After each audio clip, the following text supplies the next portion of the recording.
You've reached Hotel Pacifico, your 5-star destination for BC politicos. Press 4 for room service. Press the star key for your hosts Mike McDonald and Kate Hammer. All right, welcome back, guests, and welcome back, Geoff and Mike. Good to see you both. Good morning. Good morning, Kate, or afternoon, depending where you are today. Exactly. So I have to say our appeal last week for reviews actually worked fantastically well. I don't know if either of you saw any of these. Fill us in. Nope. All right. Well, I mean, there were a couple goodies. I mean, I get my podcasts on Apple Podcasts, and one of my favorites came from Skilled Turtle, which is a adjective and a noun I've never been able to put together. So thanks for that, Skilled Turtle. But he thanked us for the content, and then was sort of asking for more. He's from the interior, I think he said from Kingfisher, and was saying wanted more observations on the kind of rural urban divide. And then the other one, actually, and the other one, another one from. Sorry, where did you say this Skilled Turtle was from? Kingfisher? Not familiar with that location. Doesn't sound legit. Doesn't sound legit. Uh-oh. Hold on. I'm going to find it. But he was saying he was from Nova Scotia, from the interior, and then moved out to BC, and now he's in the interior. Where is he? We'll take your word for it. We'll do that. And then the other one actually was VDub. VDub I really enjoyed because I completely agree. VDub's observation was we need more war stories, which is absolutely true. I love sharing them, and I love hearing yours about tales of past. So VDub, we hear you. We're gonna reflect your feedback. Please leave us more reviews and thoughts. We actually we do take the input and love to hear it. Do the war stories have to be true, Kate? Is that a standard? That is a standard we hold ourselves to, Geoff. Okay. Yes, we do have some. That's harder. Some are gorier than others. Exactly. Well, I'll allow you to and we can anonymize, I think, some players sometimes. That's allowed. Otherwise, they need to be true. That's the threshold. And speaking of truth, we do have someone who I think in stories, we have someone, I guess, today who's going to deliver very much on that. Our guest today is Joy MacPhail, a former deputy premier in the Dosanjh government, who has held multiple cabinet positions and had a successful career also in business, including as the owner of a cable channel, chair of ICBC, and now BC Ferries. Welcome to Hotel Pacifico, Joy. Thank you very kindly. I have war stories, and the threshold of being truthful, I wasn't actually prepared for that one, but I'll try. I think the further in the past it is, the more hyperbole you're allowed. So thank you, because everybody's dead. Yeah. We should also note Dosanjh government, Clark government, Harcourt government, yes, so Miller government, Campbell government, and opposition. Yeah. So you saw a lot of governments. Yes, I did. So one observation, I was going back kind of reading through your time in government, and I wanted to go back to there's a stage, you only spent like a couple years as a backbencher, is that right? Like 2 years before you moved into cabinet? A little less than that, yeah. A little less than that. Okay, and then even from there, pretty quickly, you had a pretty big portfolio in finance. And I was noticing too, like the timing of that was 1998 when you took over finance, which is a pretty, similarities to now in that it's sort of the Asian recession, really uncertain economic times. And sort of, I'm wondering if you can take us back to when you took over that portfolio, were you feeling a little bit like, well, shit, thanks. I mean, it was a tough time. Well, no, quite the opposite. I was thrilled to have the finance portfolio. I had been Minister of Social Services in my first portfolio, which was the combination in those days of both child welfare and finance welfare. Now that's two separate portfolios. And then I had moved to health, the Ministry of Health. But I was thrilled to be appointed as finance minister because my background is in not finance, but economics. So it was wonderful to have the combination of state power, you know, it's always best to have state power, even if you've got a great opposition gig, better to have state power. And then to exercise the tools of the economy in that area, and in a very difficult time. As you say, it was the, in those days, we called it the Asian flu. I don't know, are we allowed to say that anymore? Anyway, that's what we called it. But the funny thing about moving from health to finance was health, of course, is this massive government organization that consumes and consumes and consumes, rightly so. 40 to 50% of the budget. I heard maybe it even may be north of 50% now. I'm not current on that. But it was so funny to move from health, where I was always, before my cabinet colleagues, going, we need this, the public requires this, we demand this. And the very next day as Minister of Finance, I'd say, are you freaking kidding me? Get out of here, we're not doing that. To put the lid on from moving from health to finance. So it was that dynamic that was very interesting, to finally have to be responsible, put on my big girl pants and be responsible for all of the spending in those areas, as opposed to just asking for it. Having had both those jobs, and as you noted, I think healthcare is probably around 50% today. It might be plus or minus, but it may probably plus.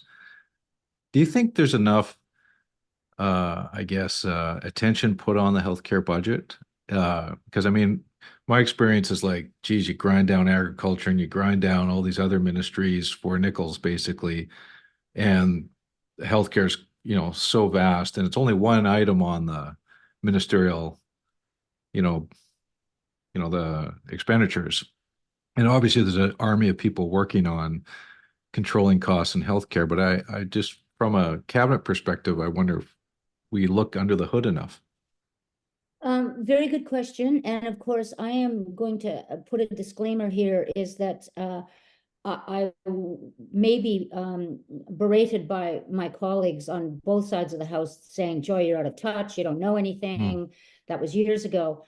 But from the outside and as a consumer now, I don't see that much change. And what was always amazing to me in healthcare was so little was evidence-based.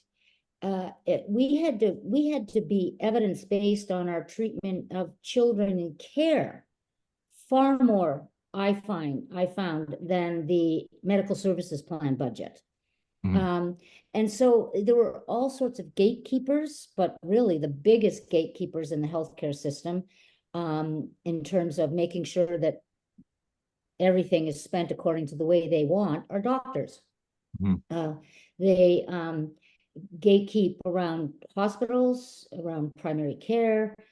They gatekeep against other healthcare professionals being able to do the work that they've been trained for. Now, I think under this current government, that's changed substantially, because, of course, for instance, pharmacists are doing a lot more than they did just before the pandemic. And it's pretty hard for doctors to say, oh my goodness, 4 years of success with pharmacists helping people during the pandemic. But oh, you know what? We're going to change that and go back to the old system. So those small changes are pretty great. The other area where healthcare is a mystery to me is in the building of hospitals and care centers. It seems to me that the requirements of construction in hospitals is crazy. An acute care, I'm not talking about the equipment. The equipment is specialized and very, very expensive, but I'm just talking about the actual building construction. I mean, I hear crazy stories about how way more expensive that is just for the bare bones construction than compared to a school. Well, Joy, can we go back a bit to when you came in? We say the Asian flu, but that doesn't tell people how big a deal it was in the BC economy, because you and I met at that time and the Yeah. business community was having a nervous breakdown. And you faced, pressures on one side from your colleagues looking for funding, and also on the business side, demands that somehow your budget revitalize the BC economy and so on. Do you think, and then the whole deficit discussion, whether you were allowed to balance and so on, do you think that debate has changed at all, or is it still much the same environment today that you encountered then? I mean, you've now been successful in business and even received awards from the business community, so you know all sides. I was a bit surprised at the tabling of a $7.9 billion deficit budget under the recent EB budget and Katrina Conroy budget. And it didn't seem to hit the headlines very hard. And perhaps that's because, I don't know, our media reporting, our traditional media isn't that robust anymore. But so I was surprised at that. I totally I have become a big supporter of deficit financing in difficult economic times. That was not true when I was Minister of Finance. I was sure that the only way to gain credibility was to make sure that we balanced the budget. And in fact, I had quite a dispute with my then premier about that. Who wanted to deficit finance. I won't mention any names, Glenn Clark, but Glenn was really pushing me to deficit finance to the tune of $50 million. And he turned out to be right. Glenn Clark was absolutely right about that. It was a loan to Western Star Trucks? Have I got that name right? Probably. Anyway, Yeah. that may be Kelowna, one of yeah. those. That Yeah. may be one of those stories where my memory fails. But anyway, the investment in that company was fantastic and paid off big time, so that the budget did balance because that company did well, and Glenn was right.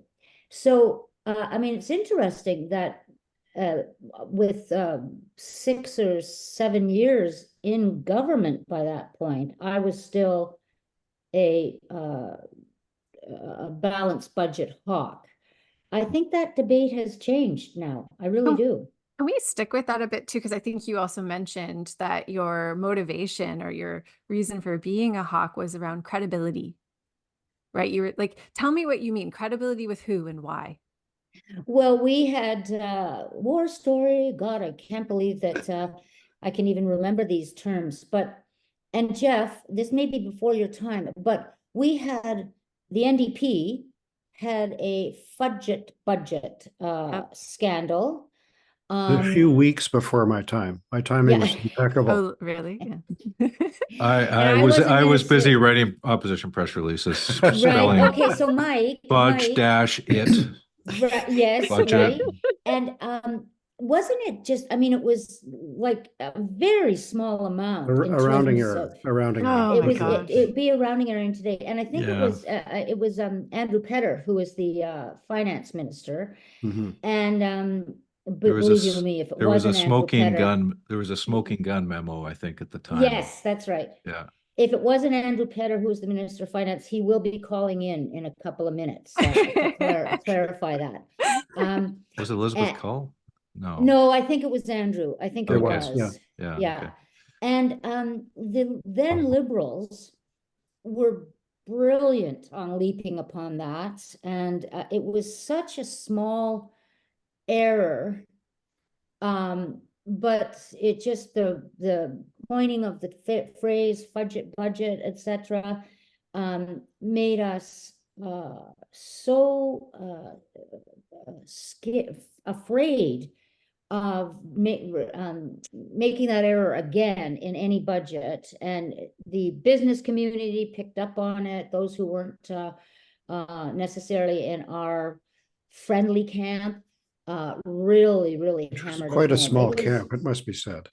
It's Well, I Yes. mean, I think the context of that time was that there was obviously a very narrow election win in Oh yeah, '96. that's right.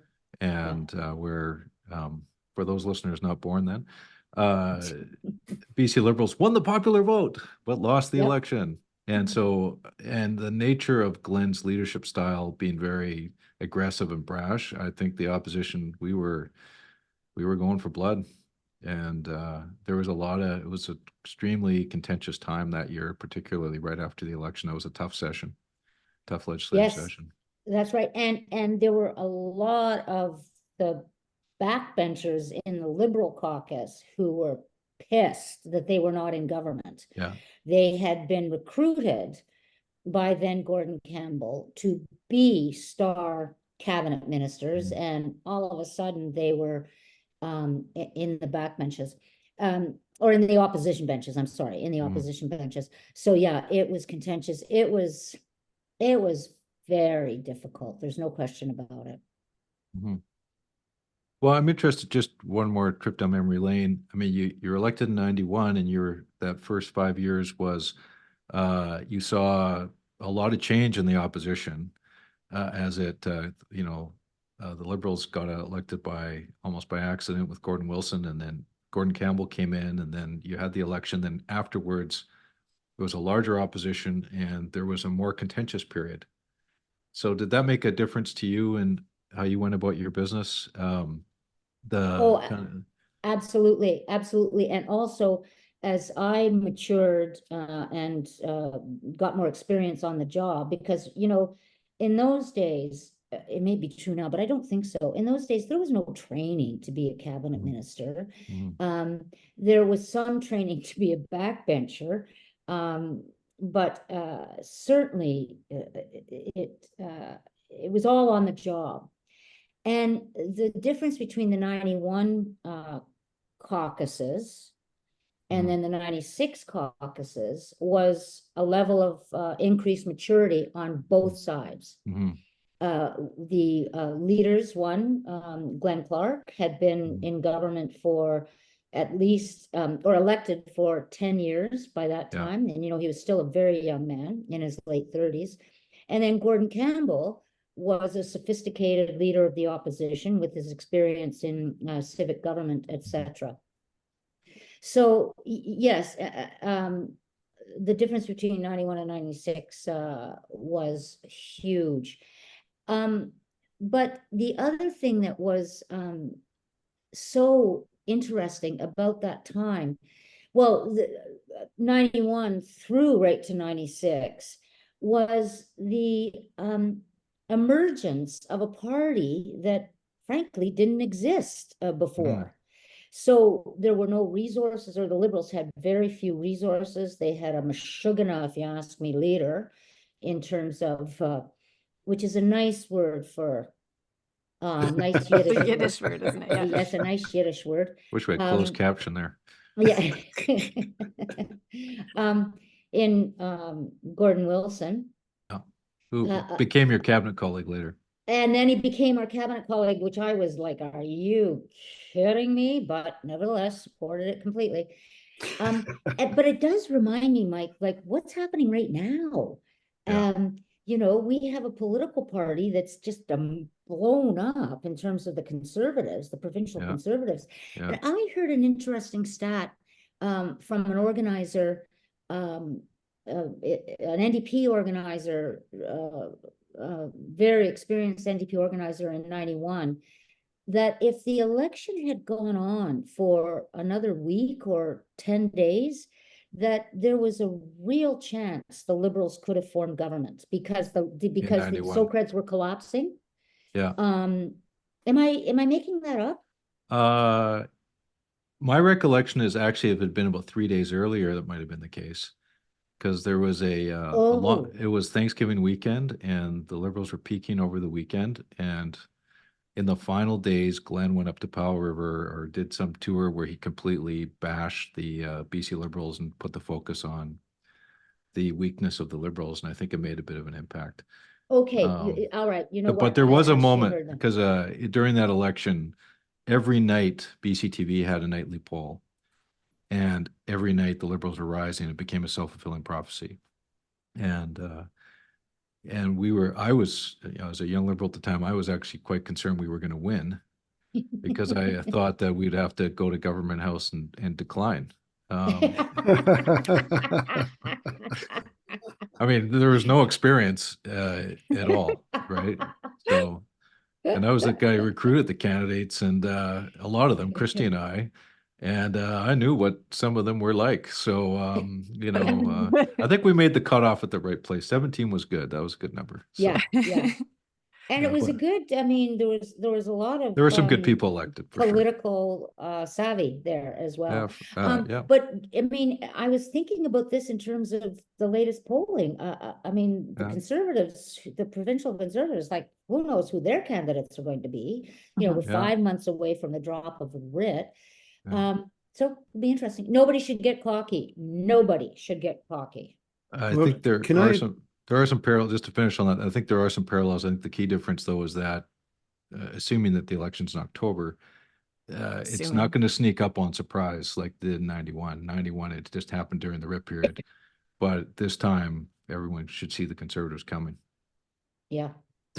You know something about collapse, Joy, because you and Jenny Kwan Oh. were the only two New Democrats who survived the Gordon Campbell wave. 77 BC Liberals, as they then were, party that's now disappeared from the landscape. And then you watched, having left politics, the NDP make a long journey back to power. When you look at, I guess, across the floor from where your perspective is, what do you think has been happening to the center right, the right in BC politics? And by the same token, have you seen changes in the NDP over that period that are significant? I think British Columbia still has a solid core of center politics, center leftish, center right-ish. And I think that will that my view on that will be tested in this upcoming election, given the influence of that crazy Trumpism from the South and sort of permeating politics a little bit in the rest of Canada as well.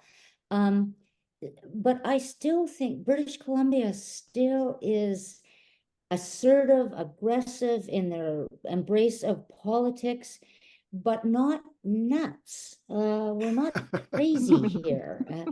I think the influence of our, yeah, right. Well, we'll test it. We'll see it. We'll get it tested. You know, our strong Asian Canadian population is a moderating influence, both South Asian and East Asian, Chinese. And so I find that a moderating influence. Maybe a little bit more right on social issues in those areas. So we're no Alberta. I mean, I think Danielle Smith would be just driven out of the province if she were doing the stuff she's doing. So how has the NDP changed? That's a good question. I think David, Premier Eby, is very centrist, with a good dose of a feel for his generation. You know, he's a youngish Gen Xer, and I find that generation. I don't know, Kate. What are you? Are you a Gen Xer? I'm kind of on the cusp. I'm a Zennial, an You're a ex-millennial. millennial. Okay. Yeah, Okay. Yeah. I won't ask the two men. I can guess that they're not Gen Xers, but I'm just saying. I'm just saying. No, I'm a thanks, Gen William. Xer. Just Yeah. I assume you thought I was a millennial. Yeah. Oh, Mike, are you a Gen Xer? I am a Gen Yes, Xer. yeah. Yeah. Oh, okay. I'm so sorry. Not that I'm old. so sorry. I've just been around a long time. That's all. It's okay. The Oh, lighting's harsh yeah. today for Mike. It's You okay. Yeah, I Sorry. know. You started when Makeup. you were a child.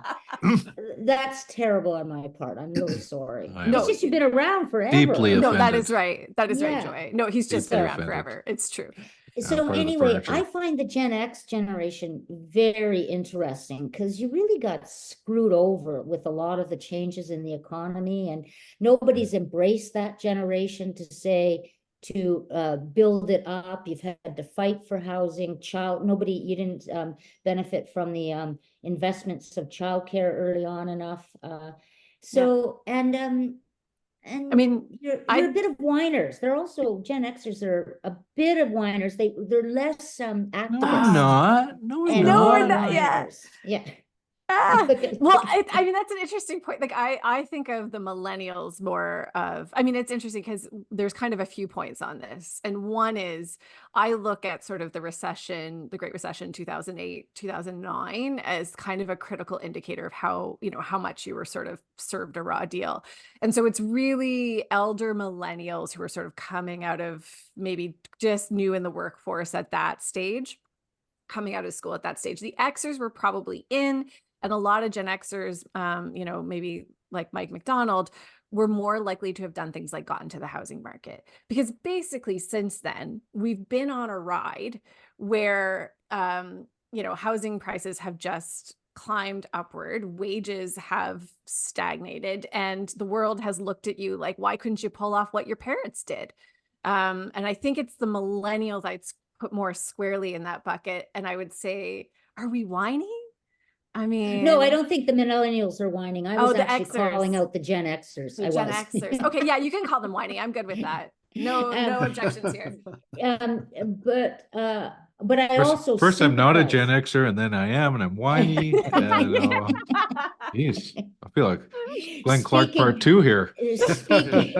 Speaking as an elderly baby boomer, which of course my son, who's a millennial, says, boy, what's left for you boomers to rack? But I was back to the NDP.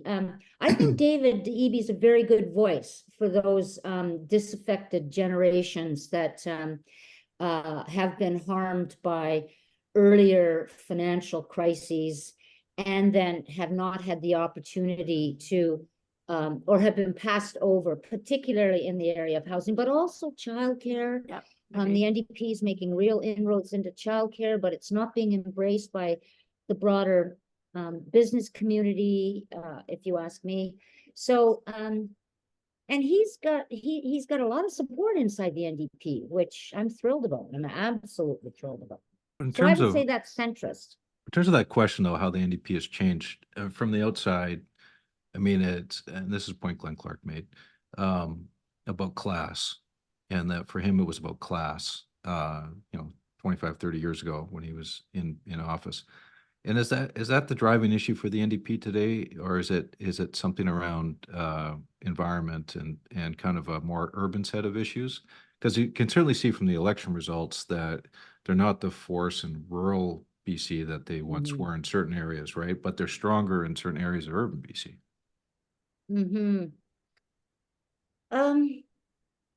There is I have learned this since I left politics, that education is a key indicator of how people are going to feel about our party.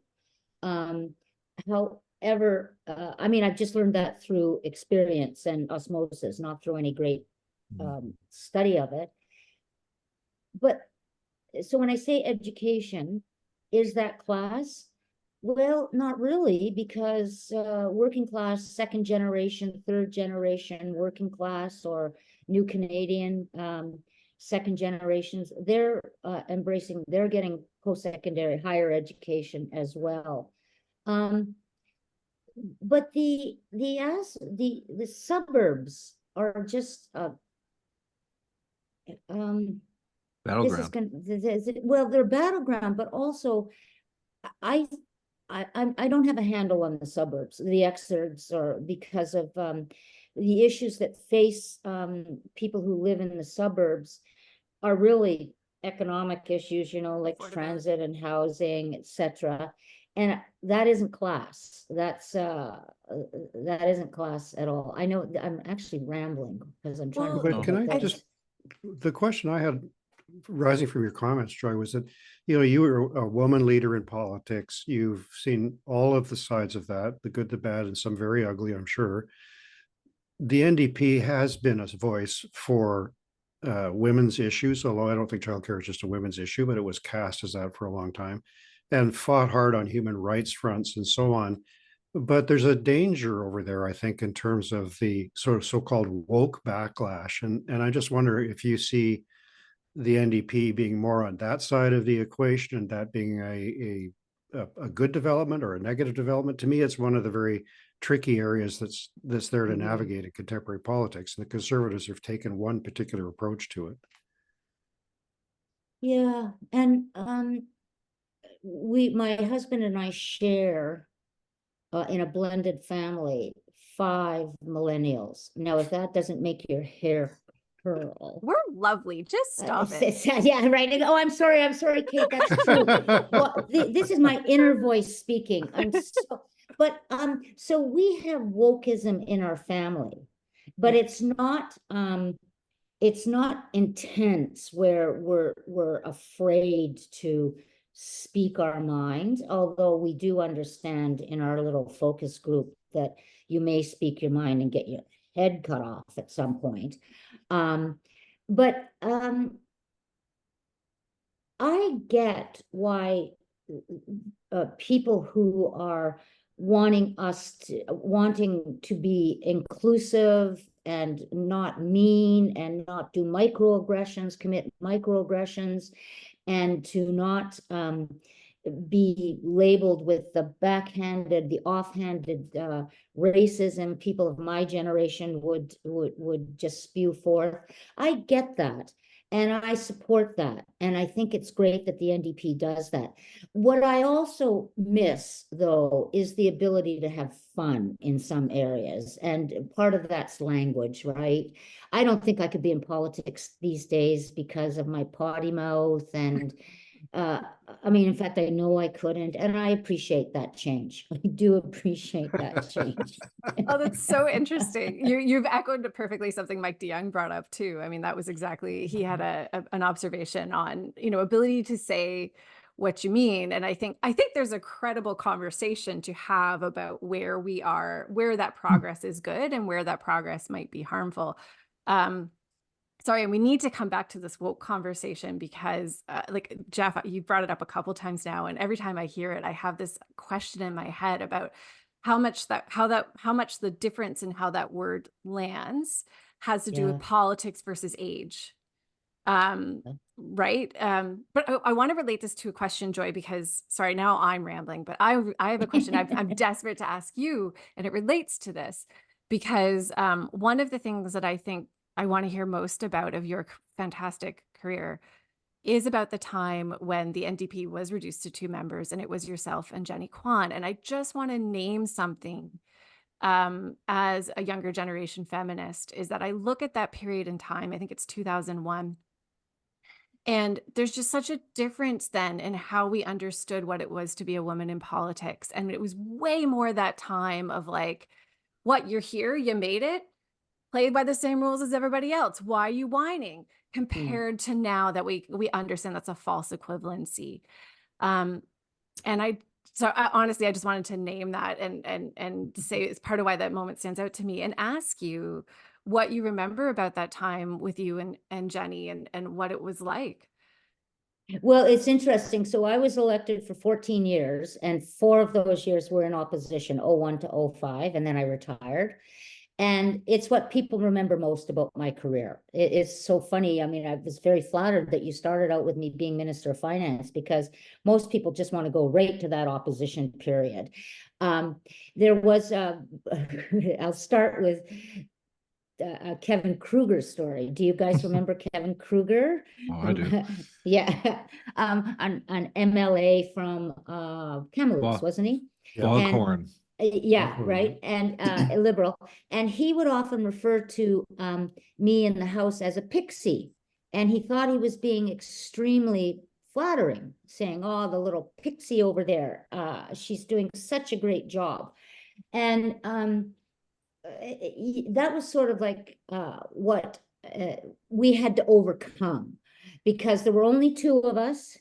We had a heavy load to lift. And we had to be taken seriously. There was no opportunity to allow for any whining or any lowering of our guard in order to prevent us from not being taken seriously. So that, I'll tell you how that sort of manifested itself. Jenny and I, 2 women, Jenny pregnant for the first, Mhm. for 9 months of those early years. We weren't awarded any bathroom breaks. The speaker of the time wouldn't allow us to have any extraordinary bathroom breaks. I'm sorry. So, and of course, if we weren't in the House debating, legislation would pass like that, and we wouldn't have had the opportunity to put certain flaws, etc., on the record, which then later went into court cases, etc. So that was one example. My heart broke for Jenny. But the other thing that was the hardest, and I'm not sure this was just about being a woman, because some of my male colleagues faced this as well. If one had children and had to be responsible for the raising of those children at certain periods of time, there was no allowance in the legislature generally for that fact. I remember Christy Clark. She had her young son very Hamish, Yep. yeah, just a great kid. So there was no allowance for her being a cabinet minister or whatever and having a young kid. But also Glenn Clark, on my side, Glenn Clark, Mosa Hoda, they had young kids as well. But back to Geoff's point that mainly child rearing was seen as rested more heavily on women. So by the fact that there were only two of us and we had to both rear children, I had great support from my son's dad, great support. And in fact, he was the primary parent during that time. But no one took that into account at all. And I hope that's changed. I don't get a sense that it has, but that may be just that I don't know anything about it. It could be. Yeah, I think think it it- is. Yeah. I think it Go. shifted a bit, Yeah. but I just want to add, like, I was in the bowels of the legislature basement during that time for a couple years, and your performance in opposition was fucking heroic. I mean, it was unbelievable, and you and Jenny, and it's not just you holding caucus of 77 to account, but it was, as you noted, it's not just showing up to question period. It's the grind of estimates and legislation, and obviously your staff was working very hard behind the scenes. I think it was probably Clay Sotheby and Jim Rakowski and those Jim guys. Rakowski, yeah. Yeah. We're obviously having to, plow through information at a record pace, and you created a platform for the NDP to rise again, and I don't think it was a sure thing after being reduced to 2 seats what was going to happen to the NDP following that election. And then you almost won, Carol James almost won the 2005 election. Yeah, it was so great, her as leader. And of course, Jenny and I had to go out on weekends to rebuild the party. Because I won't name the premier who left it in shambles, Ujjal Dosanjh, again.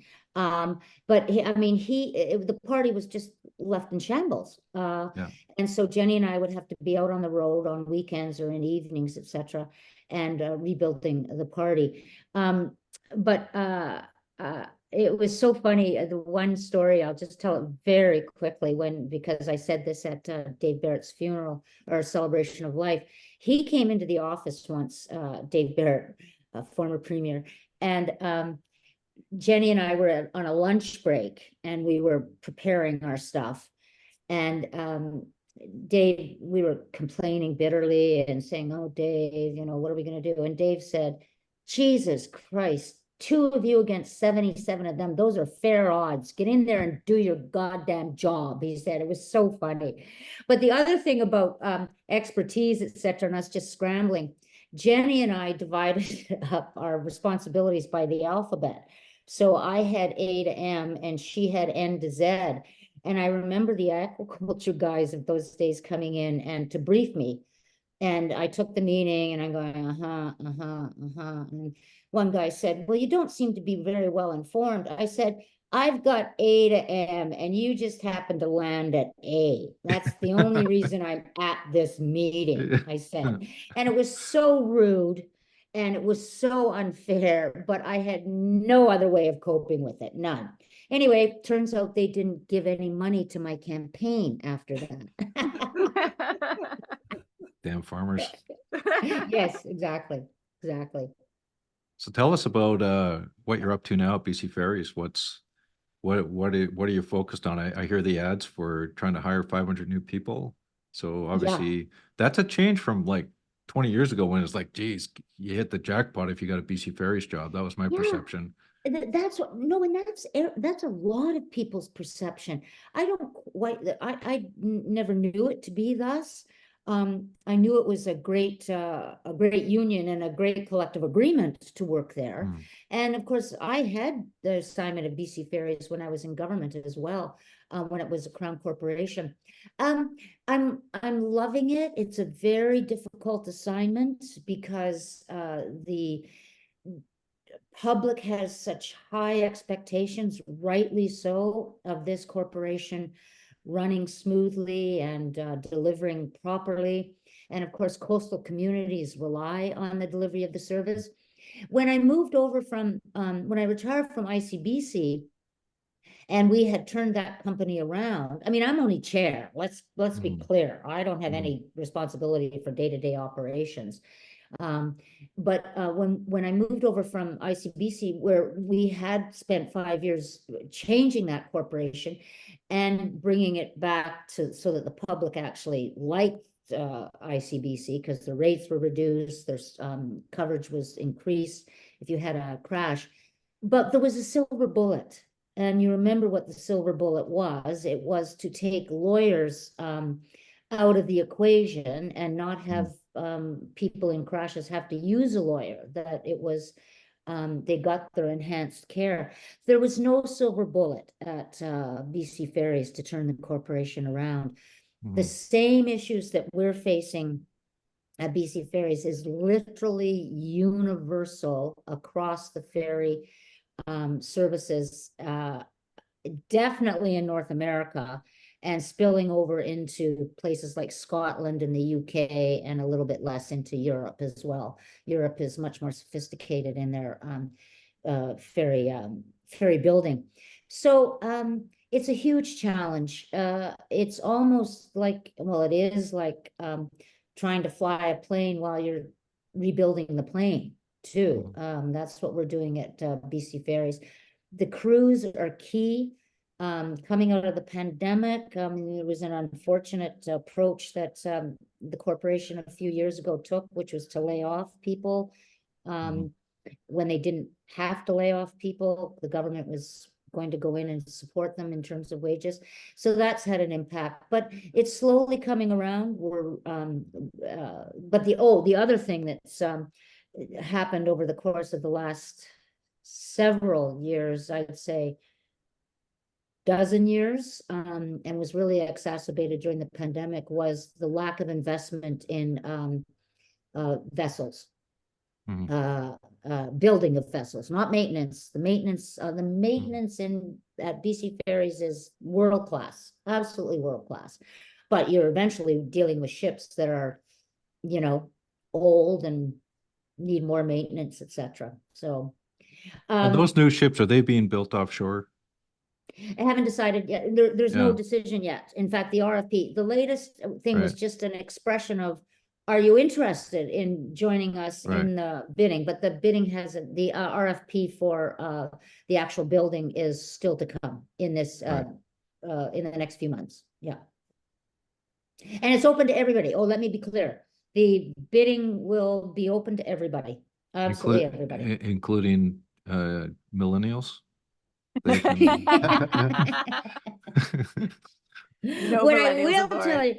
will tell you absolutely not. What I will tell you about millennials at the ferries is there's so many young women and people of color, new Canadians who are joining the workforce. If you look at our ads, they're beautiful. First of all, what a background, right? I mean, I came from ICBC, where it was basically your insurance card that was the visual, that was the visual. And now you have these people in gorgeous uniforms, looking so smart and sailing in these beautiful vistas, etc. And we did a sailing on International Women's Day from Powell River to Blubber Bay. God, is that right? Yeah, Blubber is, Bay. yeah. Texas. Yes, yeah. And the whole crew, land, kiosk, terminal, kiosk, and the crew sailing were all women. First time ever. Oh, wow. And they're young, and it's great. They're millennials I and love it. men A too. boat full of female millennials. Yeah, exactly. What a That sounds nightmare. fantastic. Sign me up Yeah. for that ride. Yeah. All right. Joy MacPhail, it has been a pleasure having you at Hotel Pacifico. I feel like we barely got to gloss over even just some of your amazing work at ICBC, and I could talk more about these ferries, but and we always love a trip down memory lane. Your war stories and your name dropping are deeply appreciated. So thank you Can I again for just joining. say, Yeah. I just say one thing? Yeah, yeah. When I told my son, who was raised in politics from the age of 3 to about 17, that I was doing this, he said, have you thought about just canceling yourself, Mom, before you actually do that podcast? So I beg forgiveness of anyone that I may have offended. Please. You're not canceled. You're not canceled, Yeah. Joy MacPhail. You're not canceled, and you're always welcome at Hotel Pacifico. Great. Thank you so much. I'm firmly of the view that animals make everything better, but that's more than an opinion. Increasingly, it's a fact backed by research. Animals have a documented ability to calm and heal, and there's a growing body of peer-reviewed research to show how they can boost self-confidence, reduce stress, and contribute to overall well-being.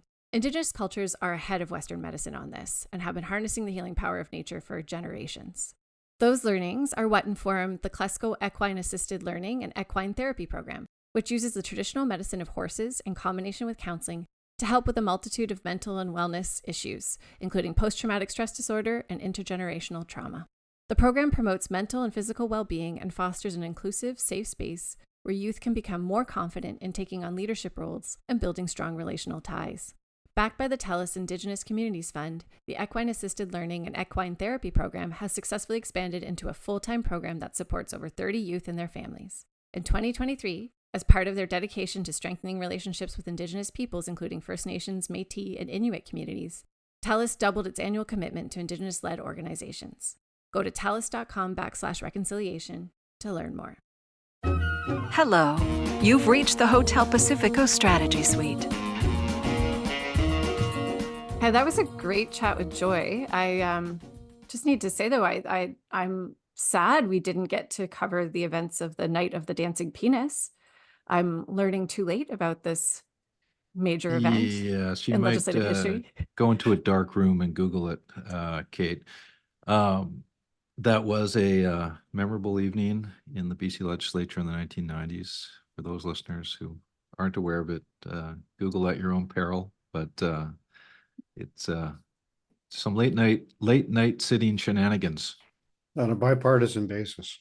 Bipartisan late night That's right. shenanigans. I think That's if you're looking for a safe Google search, the lore of that night is in the Tyee.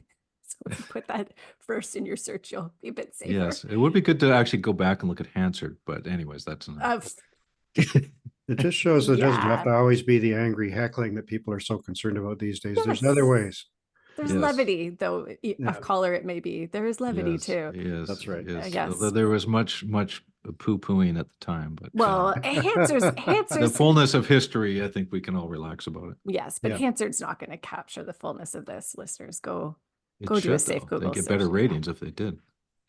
Speaking of ratings, let's talk about polls. Let's talk about polls, gentlemen, because I think we have two recently. One, I'm going to start with the Angus Reid one because I think it's a bit more aligned with what's expected, right? Angus Reid last week had the NDP in the 40s, and then the Conservatives and BC United tied at 22.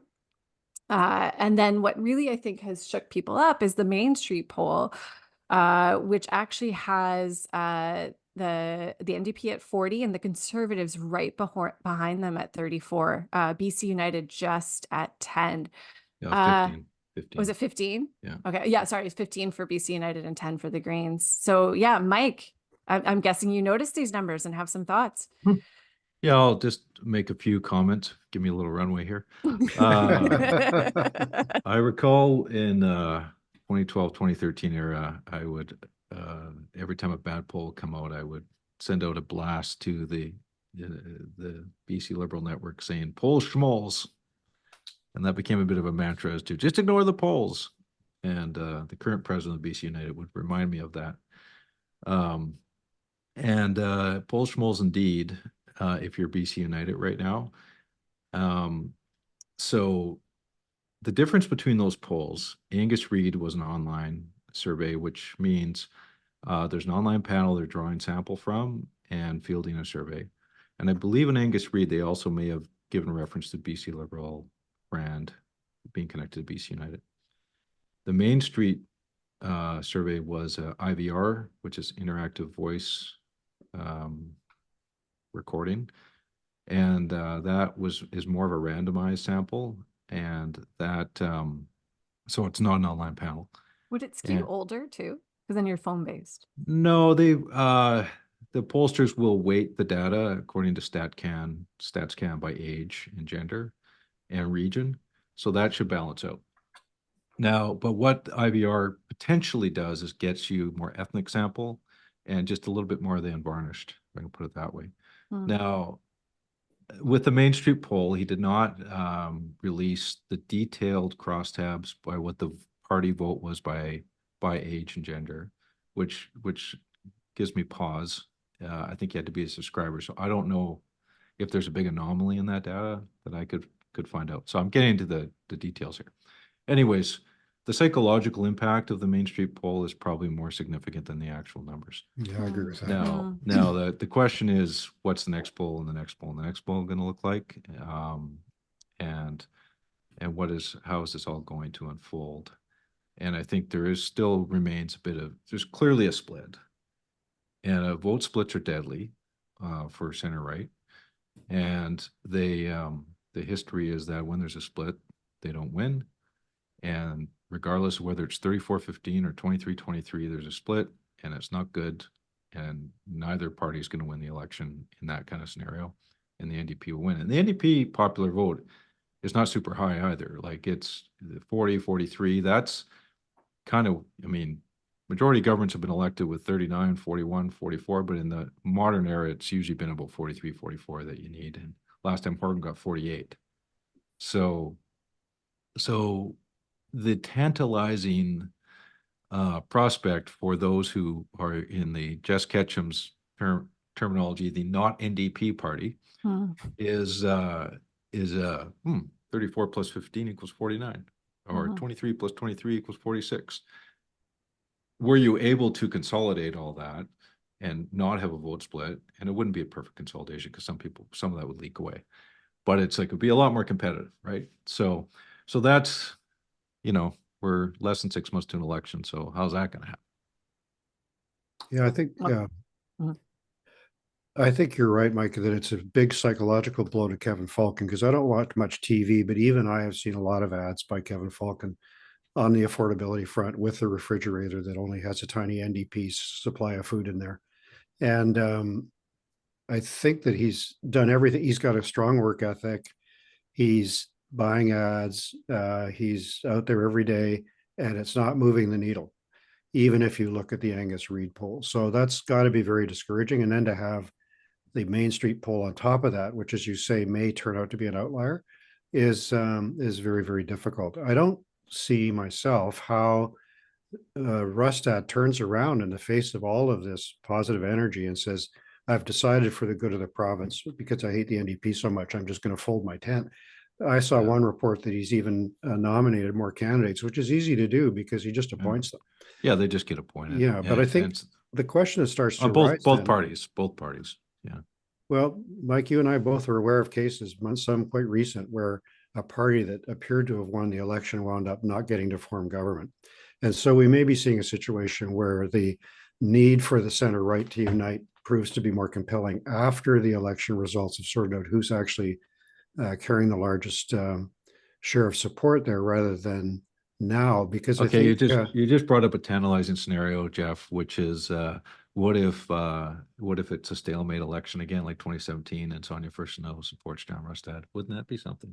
Well, I don't think it can be. You pointed out, and I don't think it should be dodged by people like me who are New Democrats, that the NDP support has been drifting down for a number of months now, closer to what is the strategic sort of cutoff point.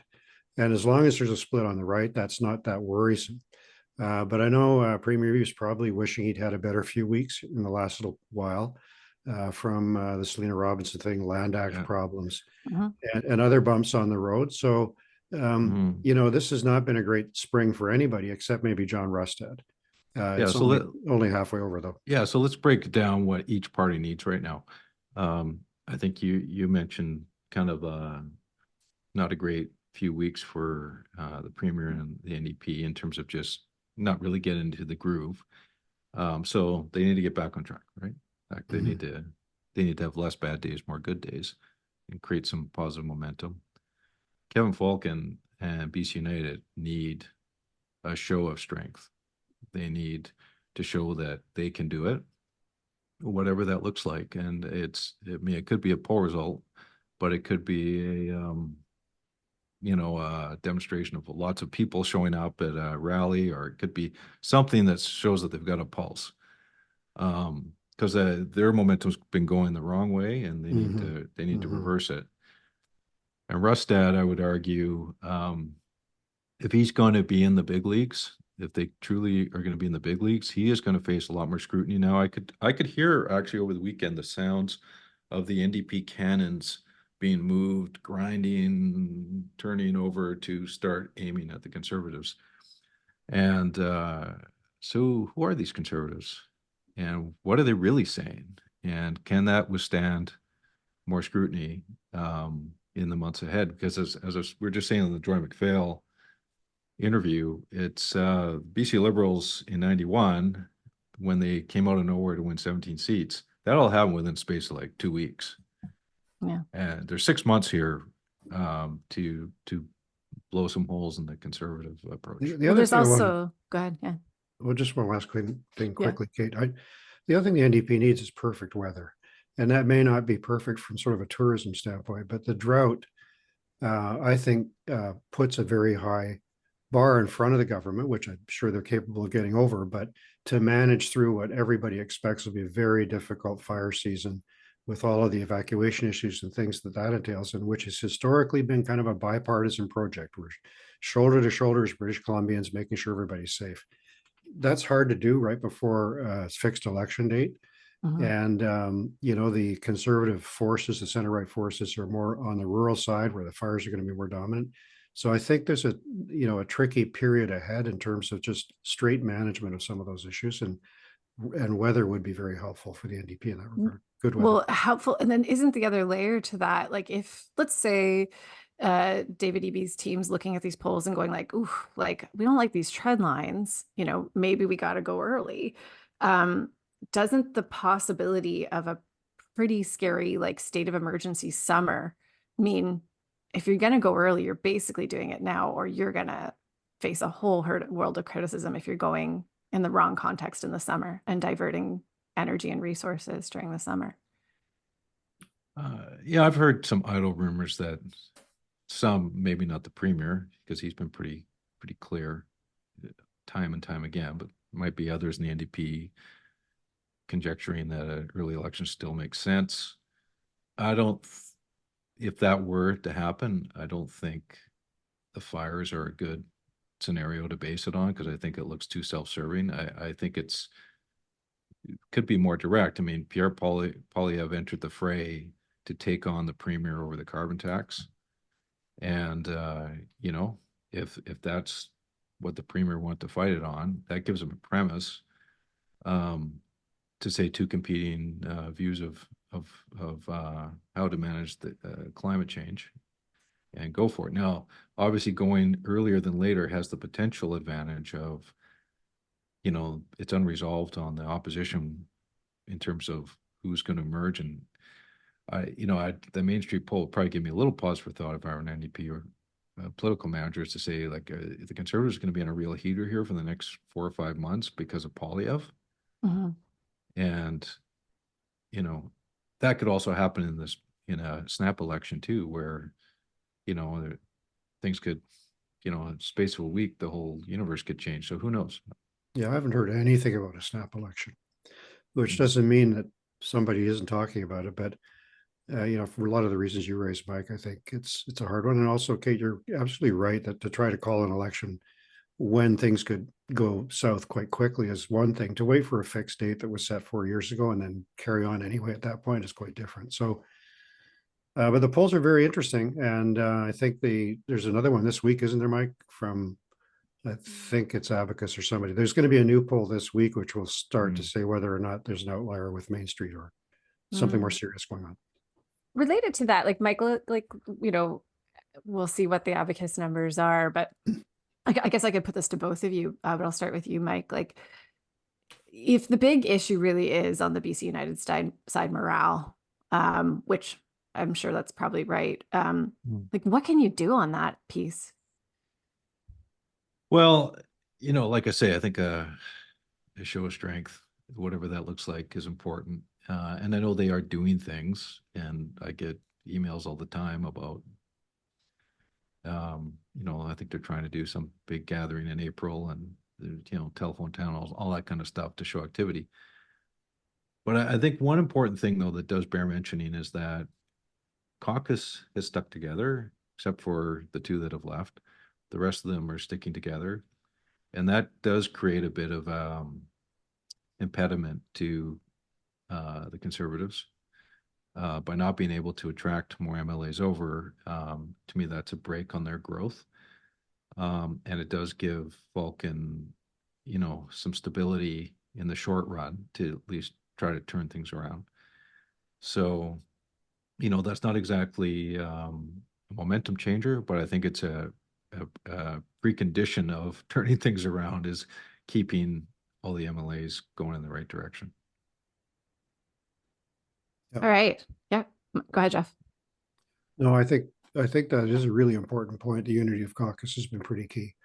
Yeah. I also think it's been difficult for Kevin Falcon to establish the initiative on any particular issue, which he's appeared to be responsive to stuff that Rustad has said. Whether that's fair or not, I'm not quite sure, but it would be good if he could break a story. And up till now, it's hard to do in the House. It's very difficult. He hasn't done that yet. Well, part of it is that the premier's been pretty good at extinguishing some of those like some of the things, positions that Falcon's taken a stance on, like the needles in the parks and those types of issues. Eby's just gone and said, yeah, you're right, boom, done. And just kind of sweeping those aside. So, you know, it's for any opposition, it's tough to have a sustained attack, especially when you're fighting two fronts. Mm-hmm. Well, yeah. So we can move to actually another area where I do think, you know, Kevin Falcon is trying to draw some contrast with the EB government. And so I'm thinking of the changes that Indigenous Relations and Reconciliation Minister Murray Rankin, I think along with Land and Resource Stewardship Minister Nathan Cullen, are looking to introduce related to First Nations land ownership. And so there's been a bit of back and forth on this about, you know, whether it's basically, you know, not a big deal or something that's going to be incredibly disruptive. Yeah, Geoff, what do we think? So what's the change that's happening here, and why do we think it's opportunity? Been two big developments on Indigenous rights and reconciliation this spring, in my view. One was the Land Act, which Minister Cullen brought forward. The idea was to start to incorporate Indigenous participation in far more routine issues than we've seen up to now. And the consultation was poor. Cullen said that himself. They've walked that bill back, and it's now on the shelf, to much of the frustration of Indigenous leadership. The second one was much narrower in application and had a different sort of fact pattern, but is being used the same way by opponents of some of these developments, which was the Haida, Council of the Haida Nation, which has never agreed to the treaty process. Really, there's been a litigation ongoing since 2002. Everybody who pays any attention has kind of acknowledged that they have a superb argument that they have unextinguished rights and title, given that they're islands and so forth. So what Murray Rankin and Nathan Cullen did was announced they've got an agreement, which anybody can read on the internet, which would be brought forward by Canada and by BC, to acknowledge this and avoid the case, acknowledge the existence of Haida Aboriginal rights and title, and they emphasize without any impact on private property. A major law firm, Castle, said no, it will impact private property. Kevin Falcon picked that up and said, yeah, I'm very concerned about this. I think that it's a big problem. He's got an unusual opponent of his view, which is Jeff Plant, who was, right hand of Gordon Campbell through all this stuff. Very, very eminent Attorney General. Yeah. Yeah, very, very critical of Indigenous rights and title. Initially, now switched over, supported the DREPA legislation, so on, saying, you know what, there's nothing to see here. Please move along. So I think it's indicative of Kevin Falcon's really difficult effort to try to maintain some kind of connection and openness to that more right-wing side of the equation that John Rustad is channeling with, quite effortlessly, because he's, as Mike says, not really under much scrutiny right now. Well- So it's going to be interesting to see how it plays. It's been condemned by the First Nations leadership, and I think there are going to be more ridings if First Nations people vote in larger numbers. They can be very influential in some important races here. Well, so First Nations leadership calling it fear mongering, really accusing Kevin Falcon of fear mongering, but I think Kevin Falcon sort of framing it, and I wonder if you think this works, Mike. As just introducing uncertainty, especially for investment. Well, there was an Angus Reid survey on the Land Act changes a month or two ago, and I think my recollection is that there's a kind of continuum of opinion among the public, and lots of shades of gray involved in how these issues are interpreted. With the Haida, the questions I think people may have is, well, what exactly were you fearing in a court judgment that isn't on the table already with this agreement? Do we really think the courts would have dealt away private land? If that's what they thought, it'd be good to know that.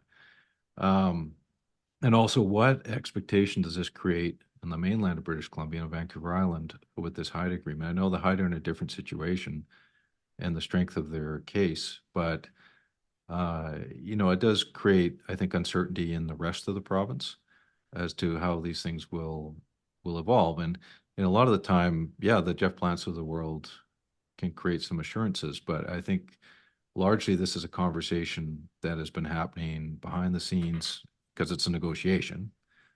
And there's a vacuum of public information. These are complicated issues. There's a lot that goes with that as well in terms of historic baggage, in terms of attitudes. But I think it does behoove the government to have a kind of big public information program to say, here's where this is all heading. Here's what it means for you.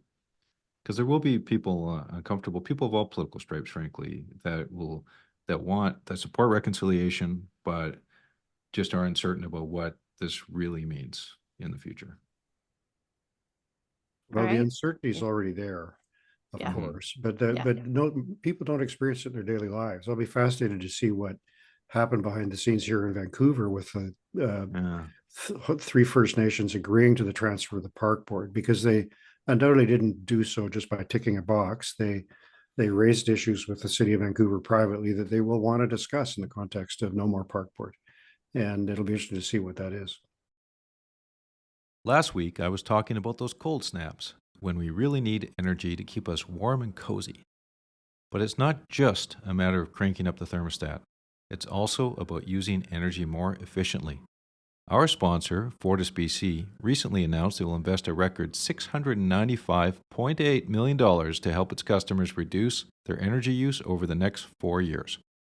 It's a key pillar in the company's goal to lead the clean energy transformation in BC and reduce consumers' energy use, not to mention bringing down energy costs for consumers and businesses. Efficiency measures make a ton of difference. 740,000 tons, in fact. That's how many tons of CO2 emissions will be reduced over the life of these measures, equivalent to taking more than 228,000 passenger cars off the road. Don't worry, my car's in the garage. I walk to work. These measures are all part of FortisBC's Clean Growth Pathway to 2050, and an important contribution to helping Canada meet its pledge to double energy efficiency by 2030. Hotel Pacifico's window to the world is triple paned, and Fortis BC is there to help. Energy for a better BC and a better podcast. Let's raise a glass or take a shot. Time to raid the minibar. I'm going to take a shot today, and I'm going to take a shot that I'm going to guess needs a bit of explaining to the two of you, because I'm thinking you don't watch a lot of reality TV dating shows. No, you're missing No, out. not really. Well, okay. So these shows, what you need to know is they tend to end with something called a reunion show, where the host brings on all the guests and they like show clips of people, saying things about other people and challenge them on what they said. And then they sort of say like, well, you lied. And did you mean that? And nobody looks great out of them. And they're pretty cringeworthy to watch. And my shot today is at Kevin Falcon and John Rustad, because I feel like they look like they're in one of those reunion episodes when they're getting the questions about whether they're talking about coming back together, about an alliance, because it's a lot of like, well, who said who's talking to who, and what are you actually talking about, and people saying, well, I told him my door's open. And I'm taking a shot and saying, guys, you got to stop this. Like, it is not a good look. You don't need to watch the dating shows and know the reunion episodes. To know it is just not a good look. You got to lock that shit down. You got to treat it like it's an ex-boyfriend. We're good. We're fine. We go for beers, and just play it cool. Yeah, we talk sometimes. No big deal. Nothing to see here. It is the only way to exit this thing gracefully. And right now you look like you're on season 7 of Love is Blind. There you go. All right. I'm not going to. Okay. Can't top that one. Another area I got to learn more about. Don't bother. It's okay. I'll go. Okay. I will raise a glass to those fearless public servants who are fending off fiscal year-end spending requests. The last 5 days of the month here, March 26th, bravely saying no to that extra microwave oven in the staff kitchen, or bravely saying no to someone's crazy idea that only is going to cost $3 million. You don't have to spend the money if it's there. So be strong. Channel Mike DeYoung. That's right. Hold those taxpayer dollars hostage. My precious. Yeah. Well, You can release the hostages on April 1st. Okay. Well, I'm going to raise a glass to a group called the I can't remember. It's Seniors Tin Cup. Seniors Tin Cup. And it's fair to say I'm on the wrong side of middle age, so I guess I'm in a conflict of interest here. But you are not Generation This is a X. group that that has been created to speak about poverty among seniors, and they had demonstrations in 7 cities across the province on the weekend, which I thought was great because it's been quite a while since there was an organization, in my experience anyway, that talked specifically about seniors' issues from this standpoint, including the high level of poverty among seniors. I mean, there's a lot of discussion right now. We heard a bit about it from Joy MacPhail and her family gatherings about how seniors are basically leaving a colossal debt and a staggering housing crisis and an environmental crisis to the next generation. But a lot of seniors are actually struggling.